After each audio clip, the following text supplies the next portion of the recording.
The Inn by TheMightyPay. Chapter 2. Tea.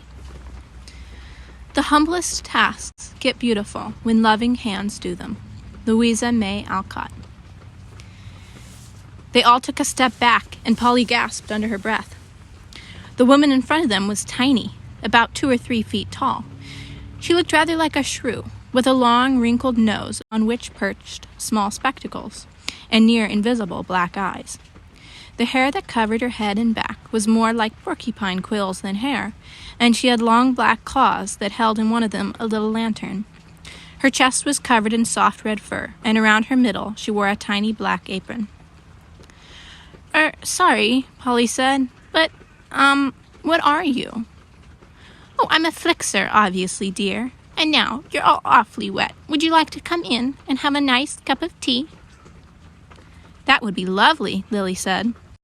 The flixer bobbed her head and carefully turned around, and without waiting for them, set off down the passage.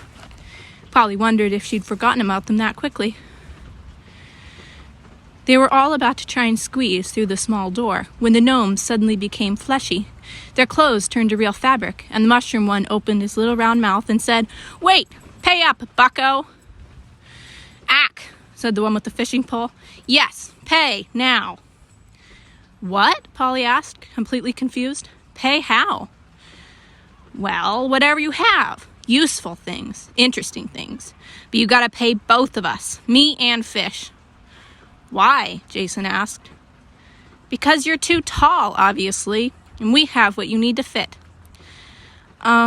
Okay, Polly said. "Guys, what do you have in your pockets?" Lily searched her pockets to no avail, but Mr. Nelson found his spare glasses, a bottle of water, and a bag of trail mix. Polly found a spare bobby pin, a pen, a black lighter, and an old brooch. Finally, Jason produced a flashlight, a rubber band, and a quantity of lint from his pockets. "Jason, why didn't you tell us you had a flashlight before?" Polly asked, annoyed. "Nobody asked me," he said simply. Polly was about to reply when the mushroom-picking gnome pointed at the thing in question and said, "We'll take that as one of the payments." Jason shrugged and handed him the flashlight. "We'll also take the rubber band, the spare glasses, the trail mix, and the bobby pin." They handed the objects over, feeling a little robbed, and the gnomes produced a plastic bag of dried fruit. "Take 1 prune each," he commanded, "but not more than 1. Polly was not a fan of prunes, dried or otherwise, but thankfully Jason, still feeling rather brave for being the one to pull the bell pull, said, "I'll go first." "Ha! Brave!" said the gnome. Jason ate it quickly. He didn't like them much either, and then his frame began to shrink, just a little, until he was about 3 feet, maybe 3'3". "How do you feel?" Polly asked, now towering over him more than ever. Weird. Not bad, just a little tingly." Lily said, accepting a fruit. After they were all small, there was a slight hold-up when Polly darn near refused to eat the rest of hers, the lights condensed into 3 different orbs and floated through the door, the 4 humans following after them. Inside the office to their right was a little till, and behind the counter, slots for mail. Also behind the counter, a mouse was sleeping in a chair. He was about Mrs. Stick's size and wore a little blue vest. But the lights continued down the corridor, so they left the mouse to sleep. The hallway was hard-packed cob, and it sloped gently down, then up. They passed many doors, all with a different number, and many branching off passages, but the lights never slowed or varied their path, so neither did the humans. Finally, the passage ended with a maroon-colored door, and the orbs of light passed one by one through the keyhole.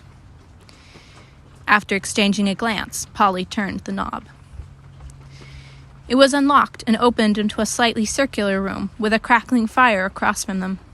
2 yellow doors were situated on either side of the fireplace, and from behind one they could hear the sound of clinking cups.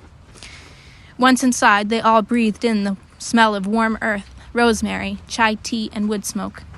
The room was mostly taken up with squashy armchairs and little footstools, and one in particular stood out with a tall, beautifully carved back and deep velvet purple cushions. In one corner, a chess game sat, half played, the chessmen watching them with little twinkling black eyes. As soon as they were in the room, the warmth from the fire pervaded their wet clothes and dried them magnificently. As they looked around the room, one of the yellow doors opened, and the Flixer entered, bearing a platter full of little white cups, a cream pitcher, a sugar holder, 5 little spoons, some dainty sandwiches, a plate of biscuits, and a large teapot. It looked quite heavy, but she carried it easily. 1 scoop or 2? She asked in her small, squeaky voice, sitting down in the tall black armchair and setting the tray on the table beside her. Sit and have some tea. She handed Lily a little cup and saucer. I'm so glad you found your way here. It's not safe out this evening. Actually, the lights guided us. Where did they go? Polly looked around the room, but the lights had disappeared. Lights? Oh, you mean our local she. Yes, they like keeping people safe. And I dare say they had a reason tonight. Look at that rain. She looked to one of the dark corners, where they hadn't noticed a tiny window, and outside, sheets of pouring rain. They sat in silence for a few moments before Polly asked, When do you think the rain will stop, Mrs. Oh, I'm sorry, dear. I'm afraid I forgot to introduce myself. You may call me Mrs. Sticks. And it's a hard storm out there. It will definitely last the week. A week? Polly shouted, outraged. Yes, and the briars will be roaming, so it's too dangerous to leave. Oh, and the river is so flooded, it won't go down. Maybe even for 2 weeks. 2 whole weeks? She yelled again. Not necessarily, but it's possible. Po, calm down. It's not the end of the world, okay? At least it's not a month. And it's not like anything is happening while we're away, Lily interceded. My parents are going to be so mad, Jason said, with slightly less worry than was warranted. They'll think I died.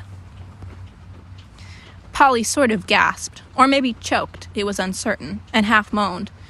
Liz will never survive a week without me. Jason punched Polly in the arm. Po, honestly, calm down. You don't see me freaking out. And of course Liz will survive. She's not helpless.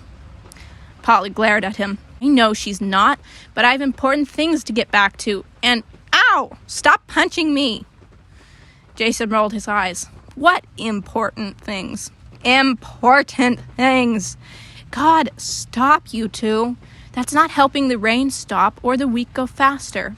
Mr. Nelson, what do you think we should do? Mr. Nelson chewed his thumbnail uncertainly. He obviously wasn't going to be any help, and it was foolish for Lily to think that Mr. Nelson could solve anything. But she was a strong believer in the look to a grown-up for help in times of need way to go about things. Mrs. Sticks, what is a briar exactly? Jason asked finally. Oh, well, briars are large beasts. Wouldn't fit in this room, in fact, and they are masters of the storm. Their bellows are the thunder, and lightning crackles through their fur. Nasty things. Vicious. They all exchanged a glance. At that moment, there were the sounds of angry voices coming from the passage on the other side of the maroon door, as if 2 persons were arguing as they approached. The one that sounded female was saying, This is the last straw. I won't have any more of it. None. That hurting has gone far enough. No, Phip, I won't have it. I tell you. The other one, Phip, said, Come now, Elif, please. Now listen to reason. It could have been anyone. No, Phip, you just try and stop me. That brute has gone too far. Right then they burst into the room, Elif all in a huff, and Phip trailing behind her, looking worried. Elif was a thin, rather sour-looking duck. Her wide bill looked like it had swallowed a lemon. Her body was covered in white fur, instead of feathers, and she wore a rather baggy onesie and floppy bonnet that kept falling in her face. In her mittened hands, she clutched a torn bit of flowery fabric. Phip, on the other hand, looked rather like a spider monkey, but he had a thick lion's mane, and his tail was a green cobra. The snake wore a little black bowler hat and kept watching them all closely. For clothes, Phip wore a red vest and a purple pair of shorts. Elif marched up to Mrs. Sticks and brandished the cloth at her. Look what he's done with it! Mrs. Sticks examined it closely. It was a rose-patterned onesie with deep slash marks through it. "It was that Herning. I tell you it was. He bumped into me last Tuesday and spilled the guagala all over the floor, and I tell you it was on purpose. And then, just yesterday, he stepped on poor Meepy when I went to take her for a walk, nearly squeezed the living daylights out of her. And now this." She lapsed into tears again. "My favorite onesie," she sobbed.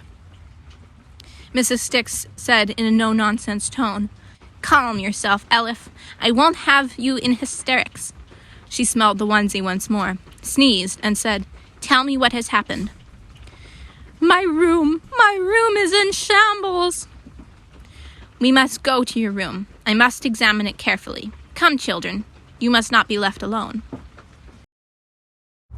As they went down many dark, winding passages, it was much harder to see now that they didn't have the lights to guide them.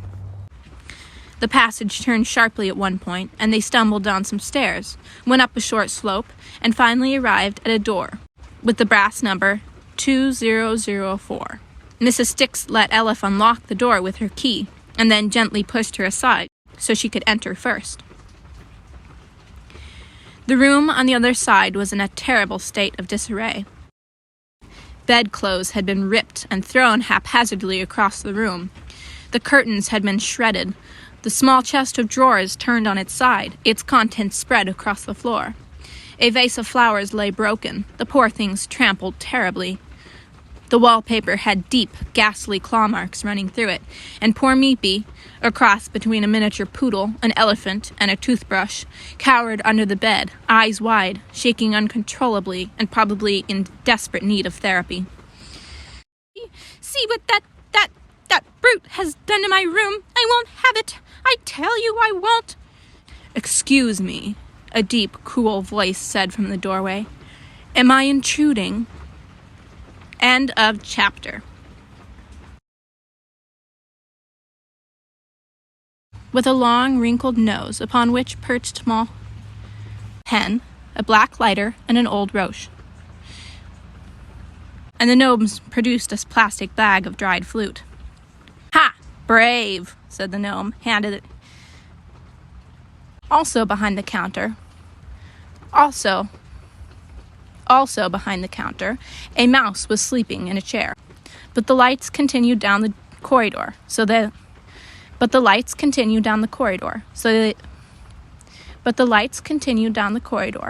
left the mouse to sleep. In one corner a chess game sat, half played, magnificently, bearing a platter full of little white cups, a cream pitcher, a sugar holder,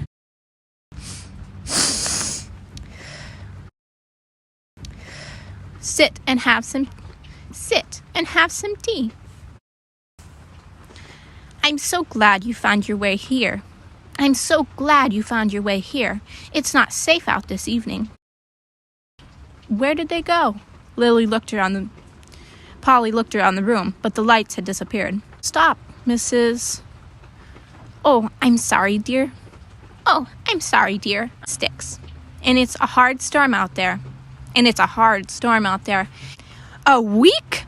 Polly shouted, outraged. Nelson could solve anything, but she was a strong believer in the look to a grown-up. "Mrs. Sticks, what is a briar exactly?" Jason asked finally. Yes. They all exchanged a glance. Fip, on the other hand, looked rather like a spider monkey. Fip wore a red vest. And a purple pair of shorts. As they went down many dark, winding passages, it was much harder to see now that they didn't have the lights to guide them.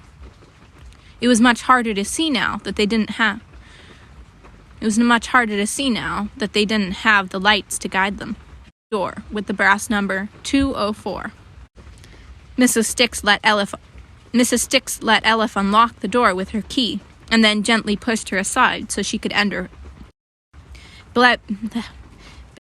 Brute. What that brute? See what that brute. Excuse me. A deep, cool, excuse me.